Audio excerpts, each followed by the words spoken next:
Good morning. Welcome again to Morning Devotions. Thank you again so much for our time together. Tonight in the service, we're coming out of the book of Hebrews, a beautiful passage about drawing near to God. Sense. And then he says some beautiful truths. Then he said, sense again. And he presents some more beautiful truths. Some things to remember before we draw near to God. But right now, I want us to come back to the book of Numbers chapter 20, beginning with verse 1. In the first month, the whole Israelite community arrived at the desert of Zin, and they stayed at Kadesh, where Miriam died and was buried. Now, there was no water for the community, and the people gathered in opposition to Moses and Aaron. Whenever people have a need, whenever there's a shortage, people oppose leadership. Pastors, welcome to life. They quarreled with Moses and said, "If only we have died when our brothers fell dead before the Lord. Why did you bring the Lord's community into this desert, and we and our livestock should die here? Why did you bring us out of Egypt to this terrible place?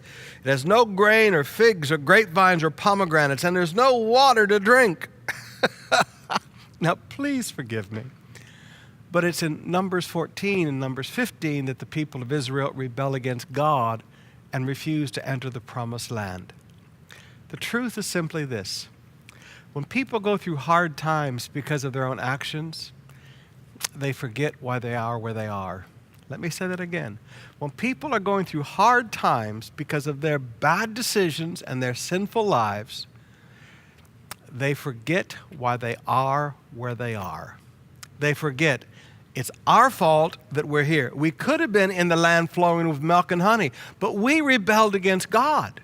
We could have been in the promised land, but we rebelled against God. People never want to take responsibility for their own problems. They always want to blame leaders.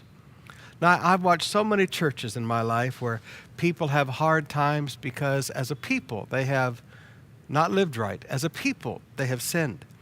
And now when difficult times come, they always look for a scapegoat rather than accept responsibility for their own actions. My friends, if your family, if your church, if your business is in trouble, don't look for a scapegoat to blame when the hard times come. Take responsibility. Say, you know what? I am where I am because these are where my actions and my decisions brought me. I'm not going to blame anybody else. I will accept responsibility, I will ask God's forgiveness, and I will ask for God's mercy.